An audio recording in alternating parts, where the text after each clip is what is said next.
Hello, my name's Andy, and today I'll be reading Nen and the Lonely Fisherman, written by Ian Eagleton and illustrated by James Mayhew, published by Owlet Press. Far out to sea, deep below the whispering waves, there lived a merman called Nen.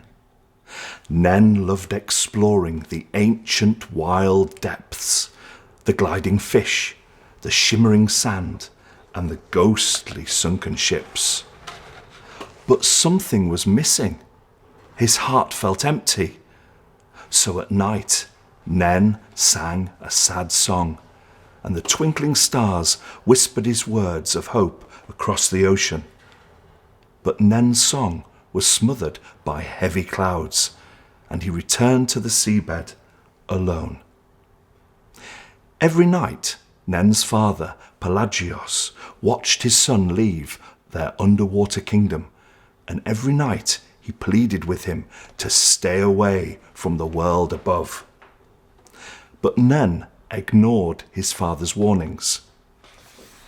As he began to explore the world beyond his own, Nen noticed rows of fishing boats bobbing on the waves, and just beyond those fishing boats there lived a lonely fisherman called Ernest.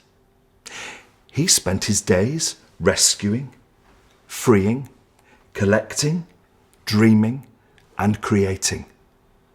But every night, Ernest gazed out to sea and wondered if something more was waiting for him just beyond the horizon. Then one still clear night, he heard something drifting over the sighing ocean. Something beautiful and mysterious. It was Nen's song. It was so tender and brimming with such courage that a long-forgotten feeling stirred inside the lonely fisherman's heart. Filled with excitement, Ernest set off to find out who this magical voice belonged to. He searched and searched the swirling sea waves and became aware of something, someone hiding just out of sight. A ripple, a shimmer, a flicker. Could it be a merman? The silver moon shone down on Nen's hair, and glittering salt splash jewels made Ernest's eyes sparkle. As the soft nighttime breeze wrapped around them, they both felt their hope turn to happiness. His face etched with worry, Pelagios begged his son again to stay away from the humans in the world above. They were destroying his precious oceans. But Nen knew that Ernest was different. So he returned each night to see him in his rickety boat. Together they would talk and laugh and dream while the skies changed from the golden amber to an inky purple. One night, as Nen swam back to his hidden world, far beneath the ocean's surface, Pelagios could no longer control his frustration. Tears of anger and sadness began to fall, and great clouds gathered. Thunder roared. Splinters of light were flung across the sky.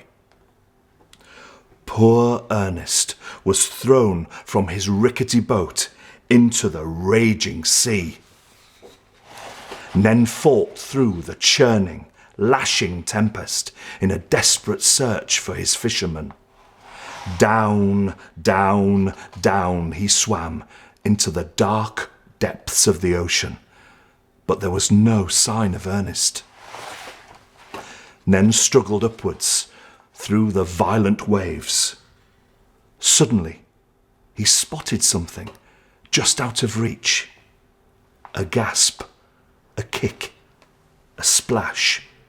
Could it be Ernest?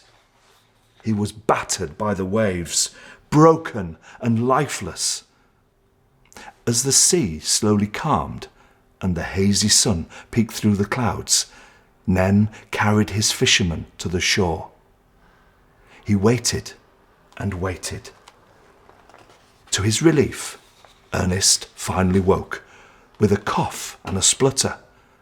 He smiled, looking up into Nen's worried eyes. Pelagios wondered if perhaps, just maybe, Ernest was different after all.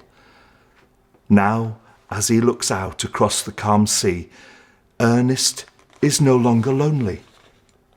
With a splash and a flick of his tail, Nen is there, waiting by the shore.